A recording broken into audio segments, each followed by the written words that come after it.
Welcome back to the channel, everybody. Today we're going to be reviewing the Hotwav Hyper 7 Pro. That's this bad boy, which just might be the most durable phone I've ever tested. I'm really impressed with it. And if the opinions of guys who have seen it are to be believed, this is also maybe the best looking phone on the face of the planet.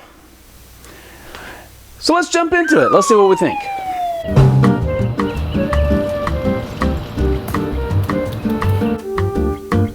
So you're probably wondering what the heck a Hotwav is. Well, Hotwav is a Chinese phone manufacturer, not unlike Apple. They're a Chinese phone manufacturer, but they make really rugged devices, unlike Apple. And this is probably their flagship device at the moment. This is the Hyper 7 Pro. I'm not going to bore you with specs because specs can be wildly misleading. I'll tell you what it's like to actually use it, because that's what I've been doing. I don't keep a spare phone or real phone in one pocket and a review unit in the other. This has been my only driver for over 3 weeks now, and that gives me time to figure out what's really cool about the phone, what's not so cool, and what's really bizarre, because some of the things about this phone are bizarre. One of the first things you start to wonder about when you talk about these rugged phones with huge batteries is it too big? Is it too heavy? And I reviewed the Ulefone 27 Pro, which actually has a slightly smaller battery than this. And that phone's kind of on the upper limit of what I think most people will be willing to carry. This is actually smaller and lighter. It's about 10% lighter. And one of the problems with other big rugged phones like this is they won't fit in cell phone holders for your car. And sure enough, this phone won't fit in this one. But I have found that certain phone holders, and luckily I have a bunch of them, certain phone holders will hold it. So that's one of the benefits of this phone. It's not so huge and chunky that phone holders can't hold it. You just got to make sure you get one of the larger ones to do it. It's really well designed. Like a lot of these rugged phones, it's kind of raised on the edges, has metal sides, rubber on the corners, of course. Feels really good in the hand, and I'm telling you, people love how it looks, apparently. Like I saw it, I thought it was striking. I wouldn't call it attractive or good looking.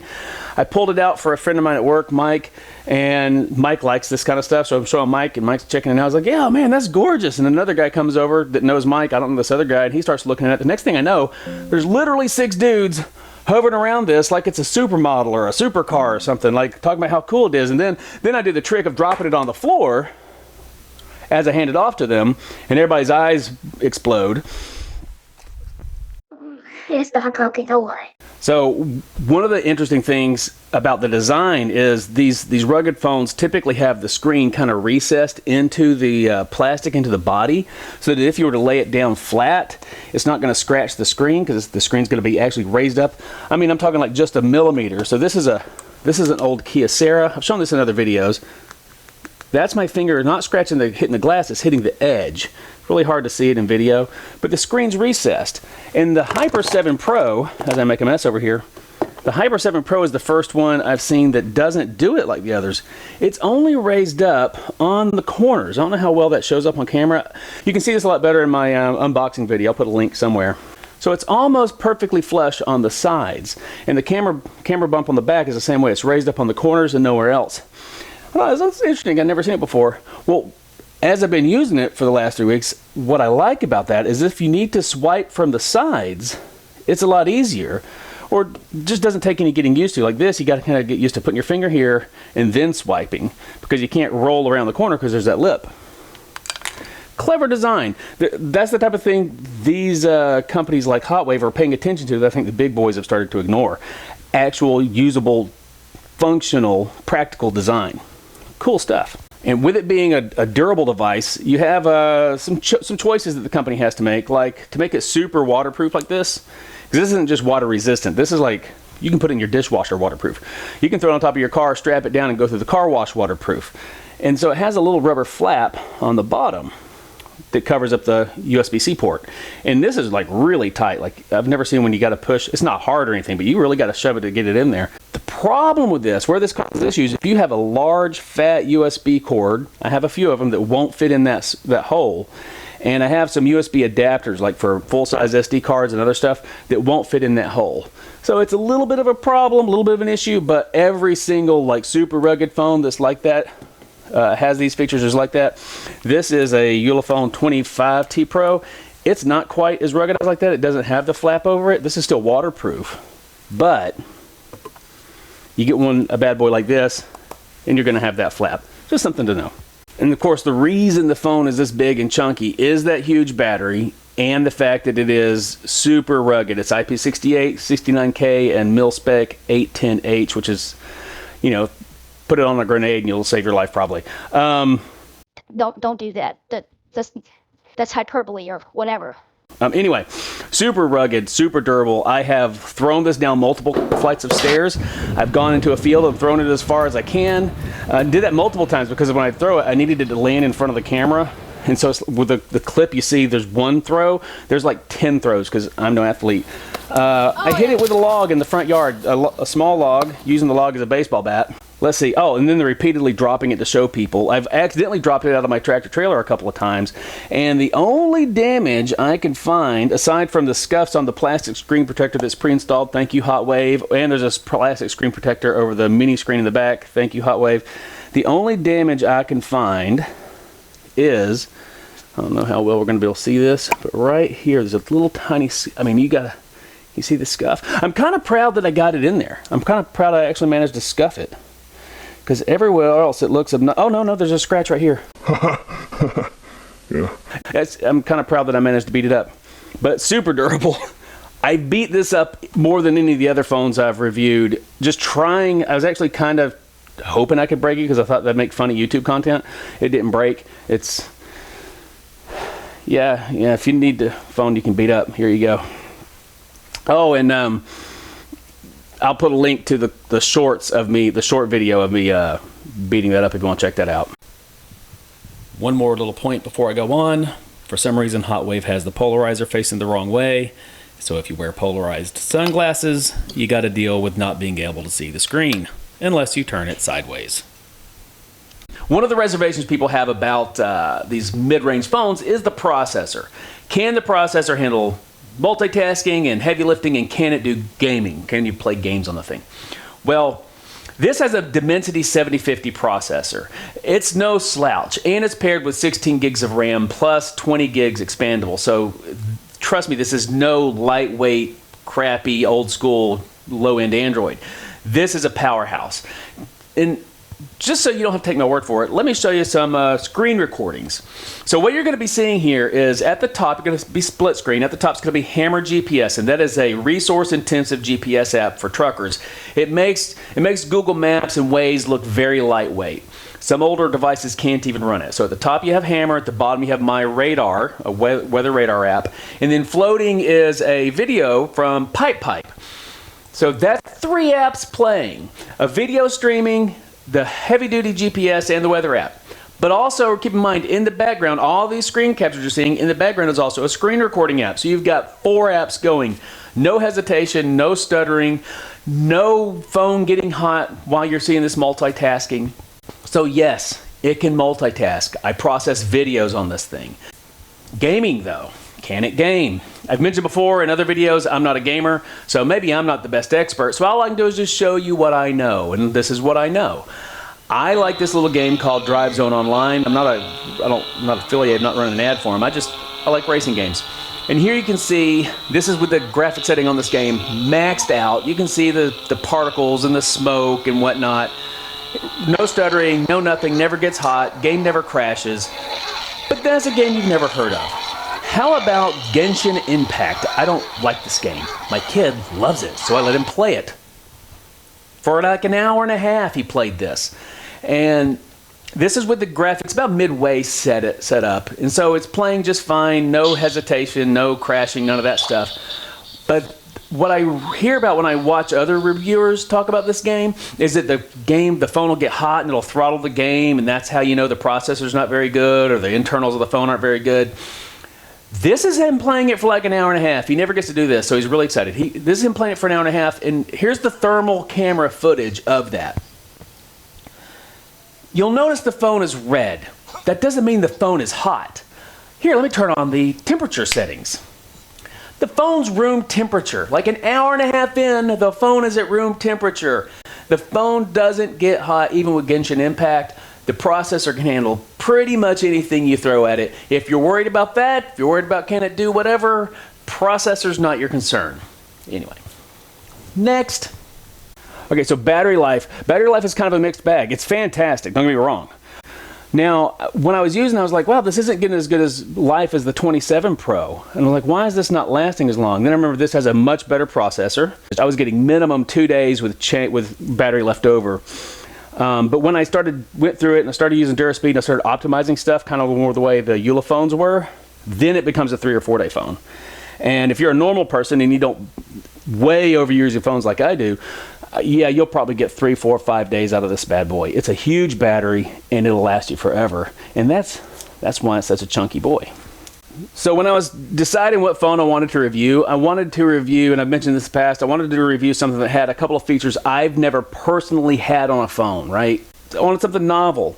And so this phone has this massive light on the back, and this phone has this miniature screen on the back. And I was like, I don't know.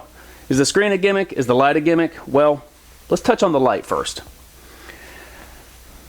This is not a gimmick. This thing, if anything, I wish this were more fleshed out. This is insanely bright and insanely useful.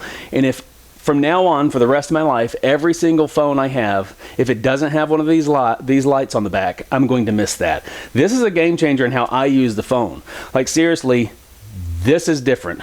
I'll put some dark footage up, but this is in a very well lit room. I have 14 lights shining on me right now.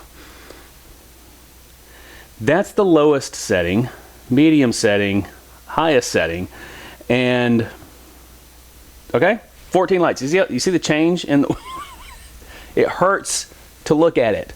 This is ridiculous, and it has that. And I know strobe lights don't show up very well. Oh, and it also has SOS feature, which I'm not going to be using anytime soon, hopefully. It has a strobe light. The strobe light is like if you had a party light that you bought at a Halloween store or whatever. It's every bit as bright and fast as that. The speed isn't adjustable, but I work at night, and I have to inspect equipment at night. And I've used a lot of different flashlights, little clip lights, big floodlights, little lights, every kind of light you can possibly imagine. By far, this is the fastest? No, this is the, golly, I'm like seeing dots. This is the brightest light I've ever used. And the fact that it's on my wrist, and it doesn't come with a lanyard, but I strapped a lanyard to it. So I'll turn the light on and be working, and this thing's banging on the side of the equipment. I don't care. And then I'll turn the light on and I can see, I can see what I'm working on. And I don't have to worry about dropping it. I don't have to worry about keeping it in a pocket because it's always hanging on my wrist. The light on this thing, if anything, if I have a complaint, it's that I wish it was even more fleshed out. So you can program it to the side button, which is what I've done. So if the screen's off, okay, go back to the home button, go back to home, and you hold the button down for 3 seconds. That's how I have it programmed. It just goes straight to the app. I wish there was a way to just hold the button down and the light come on. There's not, so it's a little extra step, but very minor quibble. And I wish you could change the speed on the strobe light. Other than that, for the rest of my life, if I don't have that light with me, working at night especially, I'm going to miss it. That's amazing. Okay, let's talk about the other quirky little feature it had, and that is the rear display. Now, this is a little tiny thing. It's like 1.45 inches, I think is what it says. It's a little thing, but it's perfectly legible. Doesn't need to be any bigger than that, I don't think. The whole reason I wanted one with this is I think it's a gimmick. I've always thought these were dumb. Like, I seriously thought this is a dumb feature.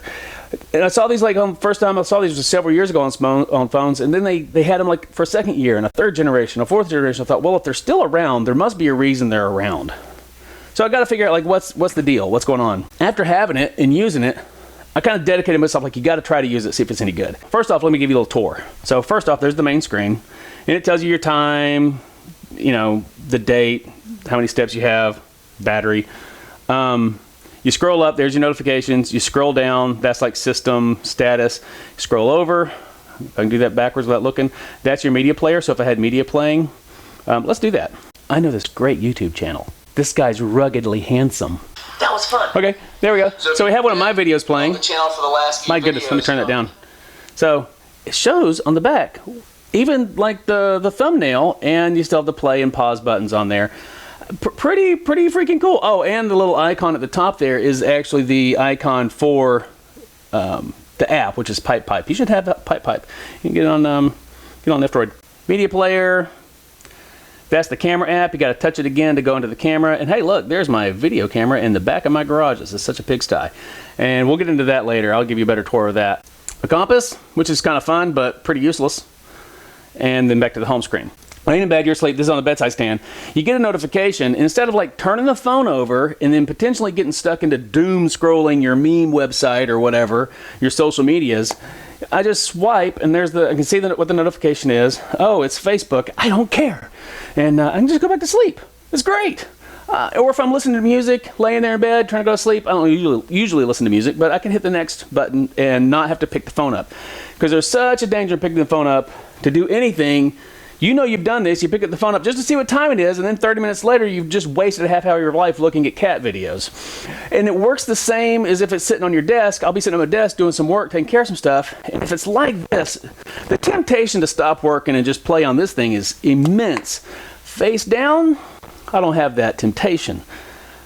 That's huge. So that side of it, that aspect of the rear screen, I could do without it. Like, I'm not going to be brokenhearted. Like, if I ever have a phone without this on the back, I will miss it. That'll be annoying. This I could do without. That being said, just that feature is very alluring. So the compass, that's a gimmick. Everything else, quite functional. I actually enjoy it. And I would like every phone I have from now on to have that. You could use it to take pictures. This was like one of those things I feel like it's a missed opportunity by Hotwav. And Hotwav, if you're watching this video, you listening? You here? Are you here, Hotwav? Hotwav, if you're listening to this video, the camera, when I got the camera, I was really excited that I would be able to shoot video with this. Like, I could put this on a tripod and I could frame myself in on the screen, and that's why I don't use cell phones to do this. I know some people use their cell phone to film. I use an actual camera because I want to be able to make sure I'm in the frame and whatever. All I can do with this is take a normal, regular picture. That's all. There's like no controls on the camera app. Let's go back into it. So that's it. That's all there is. You can just see my filthy garage.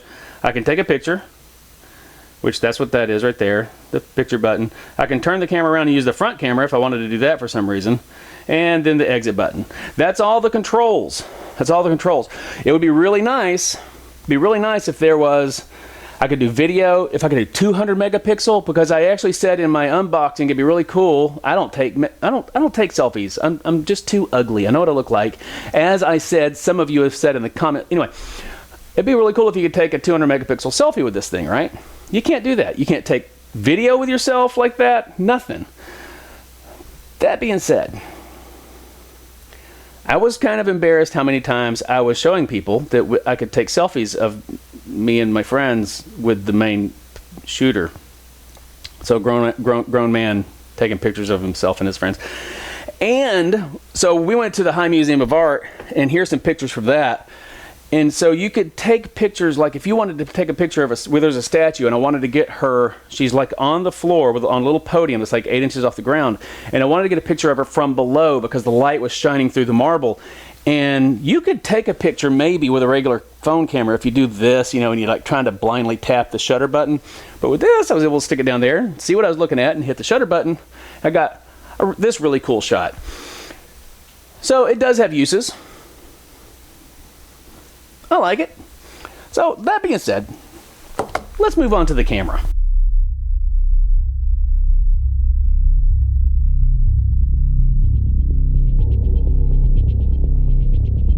So full confession. This is, I've not been reviewing phones for long, and I want to like say nothing but good things about the phones, right? And so far, I've had very little bad to say about this phone. The camera's a huge letdown. I don't know what's going on, but no matter what I do, if you take the camera out of your pocket and take a picture, you're going to have a yellow or green picture. The white balance is off on every picture I've taken on this thing, unless you go into pro mode or use a third-party app like Open Camera, and even then you have to adjust the white balance. And I consider what makes a good cell phone camera good for most people isn't like how many megapixels it has or how much it can zoom in or how wide the wide angle is. All that can be fun. Those are extras. But what's really important is can I pull the camera out of my pocket, take a picture, and reliably count on getting at least a usable, shareable image. And on this phone, You're not going to pull this phone out of your pocket and take a quick picture and get a usable image. Unless you're outside. If you're outside in broad daylight, it's good. If you're inside the house, unless you're in, like right now I have like super studio lights on me, it would do fine here, but anywhere else, like in the rest of my house, everything's yellow, everything's green, it looks terrible. You're just looking at the examples here. Another big letdown with the camera, the 200 megapixel thing. It has a 200 megapixel camera on it. I thought that was going to be really cool. You go into 200 megapixel mode and you take a picture. I like the idea of being able to take a picture with all the data and not have any AI or shenanigans going on with it and see everything in that picture, all the details, zoom in, crop it, whatever I want to do with it. No matter what I do with this, 200 megapixel mode, this is a picture from the top level of the high looking down at the people in the atrium area. And if you look, everybody down here, they look like they're made out of Play-Doh. That's not the raw image. So there's AI processing being applied to the 200 megapixel file, and it looks terrible. I'd rather just have an unprocessed picture. And the only way I could figure out how to get the unprocessed 200 megapixel image was by using a third-party app. I don't even remember the name of it. I'll splash it up on the screen, and it's not a good app. It's hard to use. In those cases, I could get a relatively decent 200 megapixel picture, but it's not what I wanted. There's a lot of bragging they do on the website about how good the camera is. For regular point and shoot type pictures, not good. The 200 megapixel power user pictures, not good. So then you have video. Video is a mixed bag. If the camera is sitting on a tripod or sitting still, propped up, you can get really good video. A little choppy at the 4K, the highest resolution stuff. And what's really good about it, gonna brag on it first, is not really the video, but the audio and the stereo separation between left and right is amazing. I've never had a phone ever that could do that. This is my Razer Phone 2, and one of the big deals about this is it had two speakers facing you, so you got the stereo separation when you're playing games. This was a gaming phone. The Hotwav Hyper 7 Pro does stereo separation and sound so much better than any phone I've ever had. I've never had a phone that sounds this good. I don't think I've ever had a phone this loud, but I've certainly never had a phone that sounds this good. It is amazing. And when you record video, the stereo separation and the audio that it picks up is amazing. The only way I can duplicate that in here is if I have a microphone over here and a microphone over here and have two separate channels and then combine them in post. I wouldn't have to do that with this camera. But I can't use this camera to record video because if you have any handheld, any movement at all, it looks really shaky. Here's some footage. No matter what I did, even when I in post used video stabilization software, it still looks terrible. It's still shaky. Video's bad. Point and shoot pictures are bad. The 200 megapixels bad. There's potential here. It has no optical image stabilization. So if you're buying this phone for pictures, you're buying the wrong phone. Sorry, I want to brag about it, but no.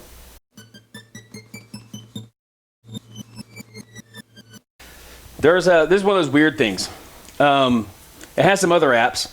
It has a tool bag app where it's like a compass and a protractor and that kind of thing. A lot of phones have these kind of things. It has one of those. They work just fine. It's built in. If you want to call that bloatware, then that's the bloatware. It has an FM radio app, and it's the exact same FM radio app, it looks like anyway, that I've had in other phones.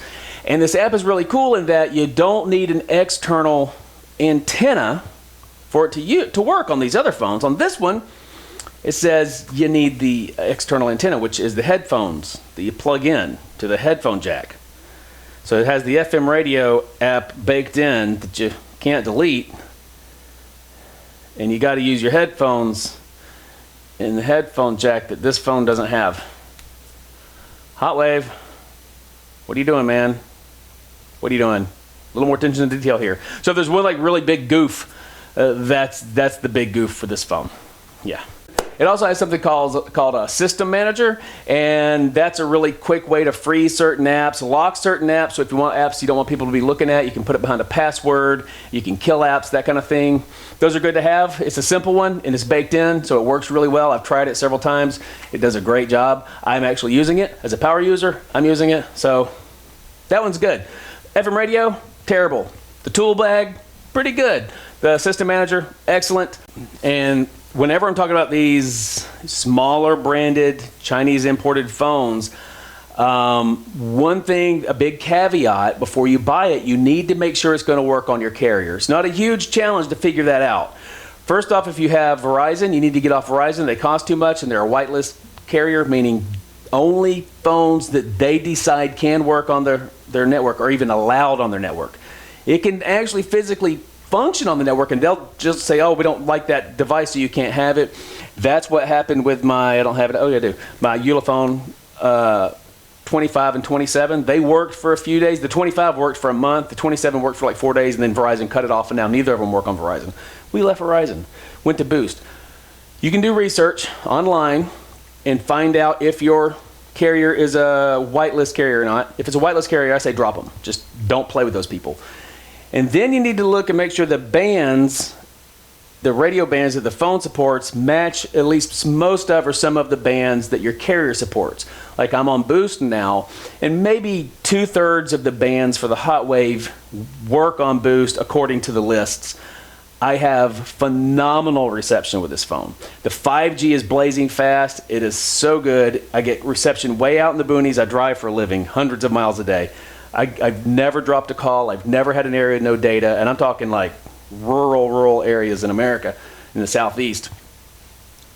So yeah, just make sure it works on your carrier before you buy it. And there's a website, Kimovil, KIMOVIL.com. You can check those out. They have a lot of the information. They're not 100% accurate, but they have a lot of information about the bands. And if you go to the website for like Hotwav, they will have the bands and the specifications for where it works. And they'll actually say like, this doesn't work with T-Mobile. It works with T-Mobile. They're being extra cautious. So that's one little caveat. So in conclusion, the Hotwav Hyper 7 Pro, should you buy it? Well, there's 2 reasons to not buy this phone. One of them, if you're with a terrible carrier like Verizon that overcharges you, has shrinking network coverage, and is a whitelist carrier, don't get this phone unless you're willing to leave. You should leave. The other reason is if you want a phone, like if photography is real important to you, and you want to be able to pull the phone out and take a picture really quick and easy, especially if you're going to do it inside, or if you want to take video while you're moving, this isn't the phone for you. Otherwise, this is a very compelling device. I really like it. Everybody, especially the men, every man who's seen this phone really likes this phone. It's just good looking. It's a handsome device, especially if you follow some team with burgundy in them. In their colors. It's a handsome device, super durable. I mean, you saw me, I'm hitting it with a log. Battery's amazing. You can play the most strenuous games on Android on it. You can multitask like a madman.